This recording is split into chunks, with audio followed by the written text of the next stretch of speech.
Hey guys, welcome back. Now, first of all, before I carry on with this video, a big shout out and a thank you to Prism Plus for sending over the Q65 as well as the Kanva Quad Stand for this review. Now, I've already done an unboxing and a first impressions video, so if you missed that and want to check that out, I'll put a link to that in the video description below. So yeah, this is going to be my full review and it's probably going to be a long one, alright? Because I want to cover as much aspects of the TV as possible.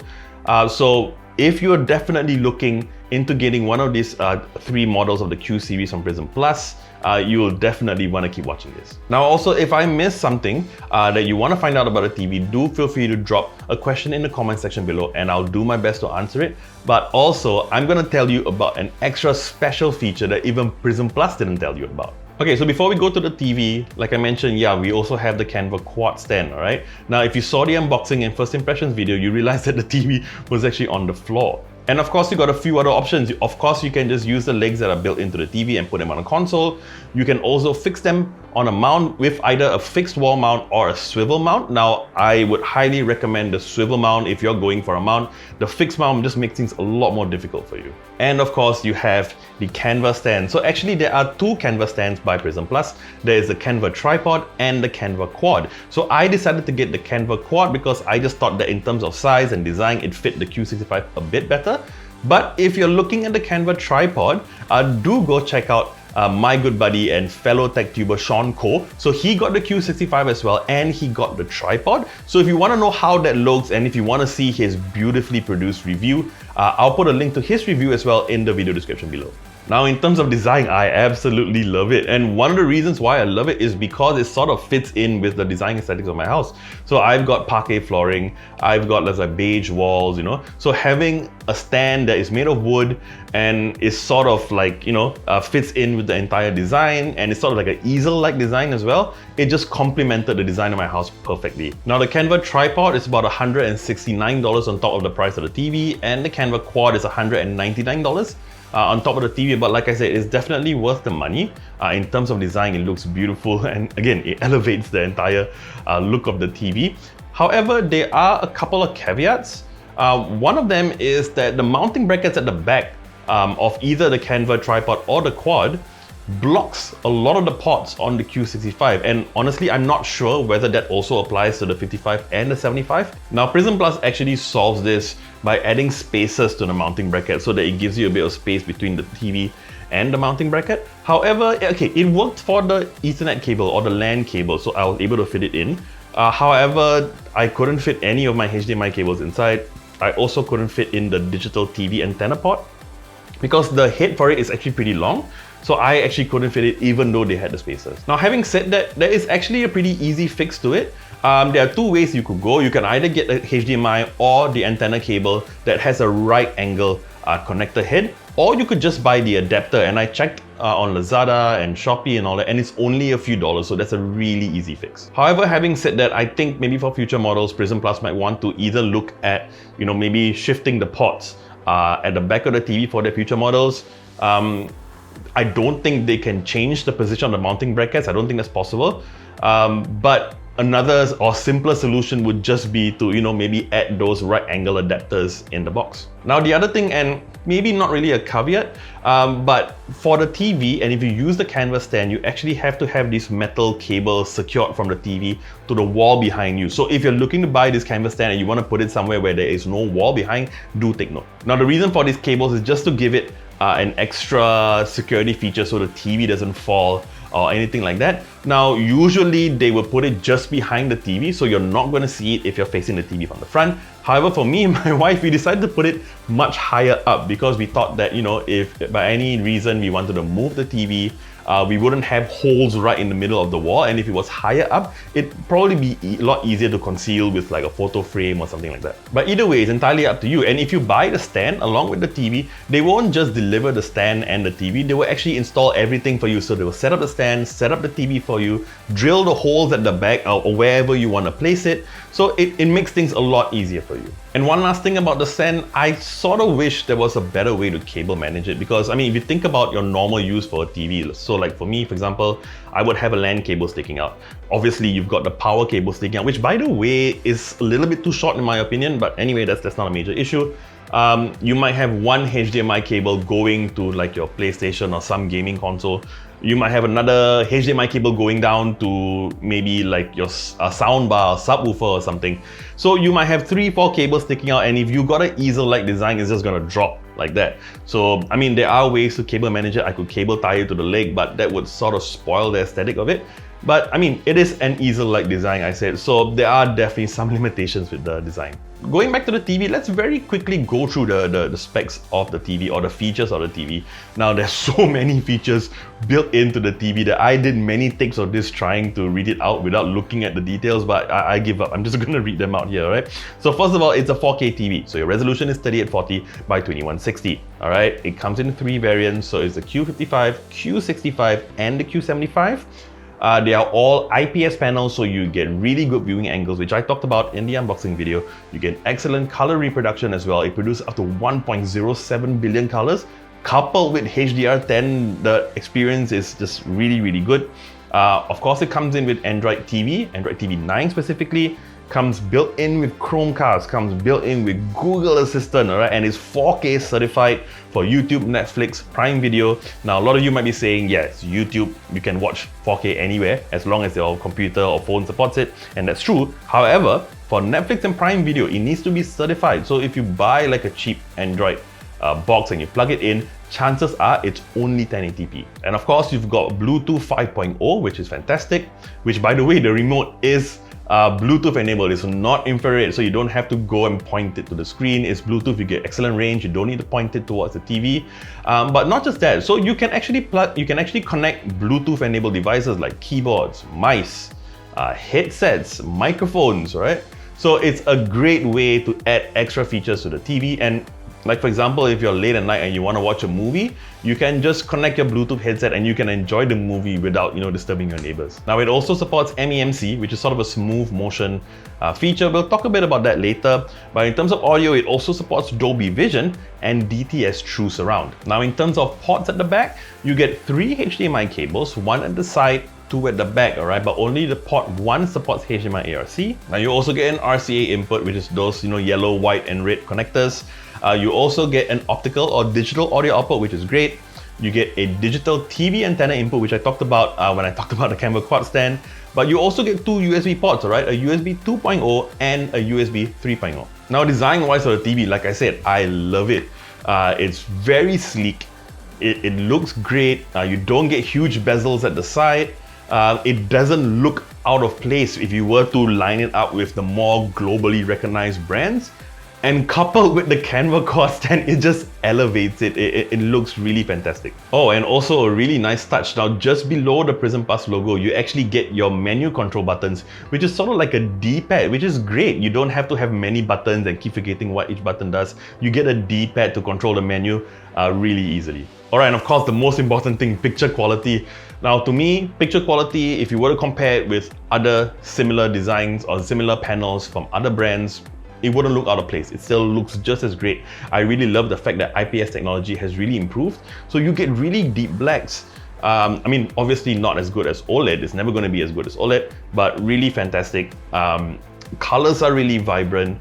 And again, 1.07 billion colors, really good reproduction, good viewing angles, watching movies, series, and of course, your 4K YouTube videos, it looked absolutely fantastic. And again, it does not look out of place when you compare it to global brands that would charge like 2 times the price. Now, the built-in TV speakers are, well, built-in TV speakers. They're not gonna be fantastic. In fact, I don't like those speakers, but then again, I'm really picky about audio.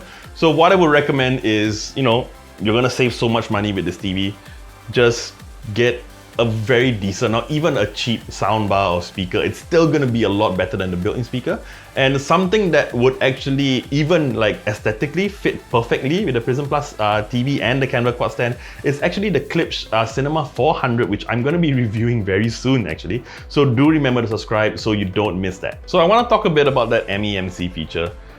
Just to give a very quick explanation to what that does is, so basically what it does is to make shows that you watch look a lot smoother. What it does is it fits in artificial frames. So it's a lot less jerky, it's very smooth, the movement, and in a lot of scenarios, it's actually really good. So like for me, if you're watching like sports, you're watching the Olympics, the World Cup, Premier League, whatever, having that feature on actually makes it look really, really good and almost gives you that feature like you're watching it right there because it's that smooth.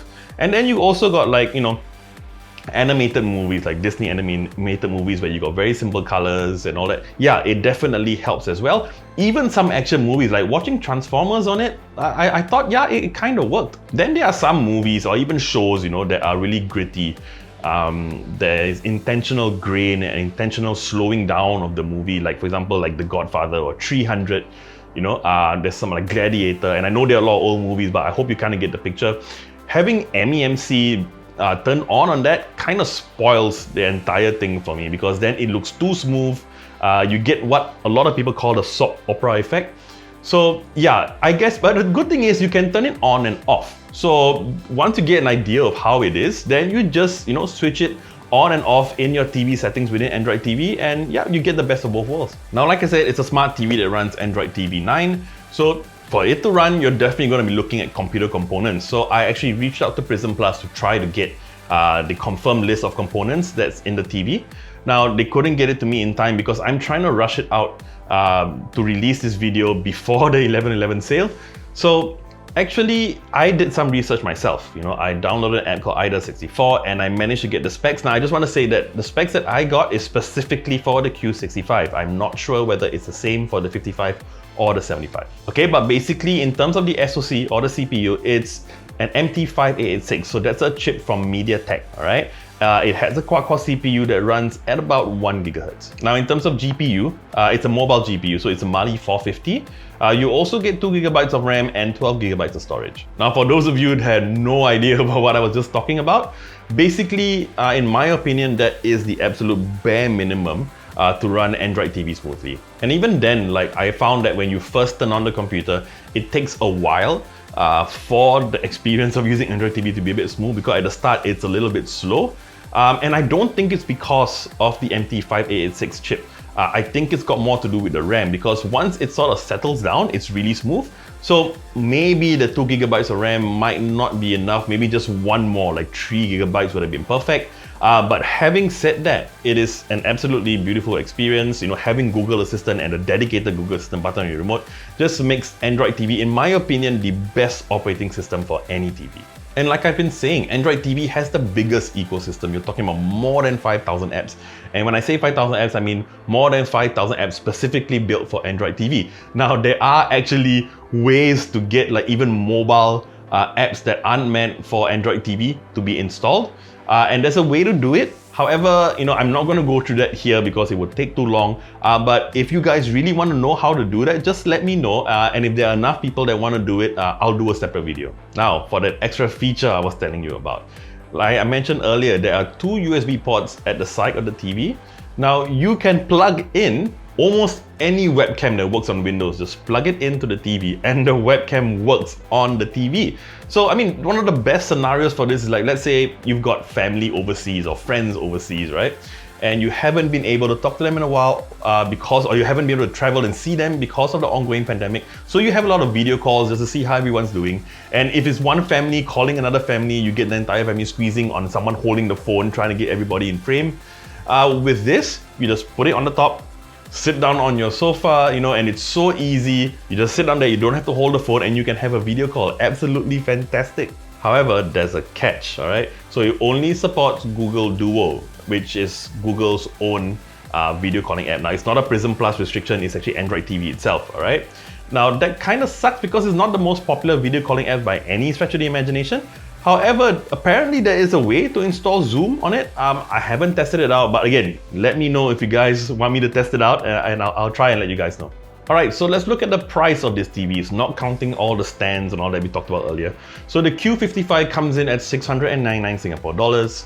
The Q65 comes in at 999 Singapore dollars, and the Q75, 1,599 Singapore dollars. Now, at that price point, Prism Plus has effectively blown every brand out of the water in terms of competition. A lot of other brands, almost every brand, all right, has TVs at the same spec, sometimes even less, at twice the price. Well, I said almost, okay? So it's all bar one, all right? Now, I know a lot of you are gonna know what I'm talking about, and I actually got some comments about this. So I'm talking about Xiaomi, okay? So Xiaomi actually has a line of TVs that also have Android TV built in, very similar specs, IPS panel as well. However, it's only 43 inches, 55 and 65. They don't have a 75 inch. However, having said that, price isn't actually everything, all right? Now, one of the most important things when you buy a TV, it's not just how good it is and all the features, it's the warranty that you get. So to make sure this was a fair comparison, I actually contacted quite a lot of online sellers of the Xiaomi TV because actually for a long time, Xiaomi didn't officially sell the TV in Singapore anyway. So I reached out to some of the sellers and I asked them about the warranty.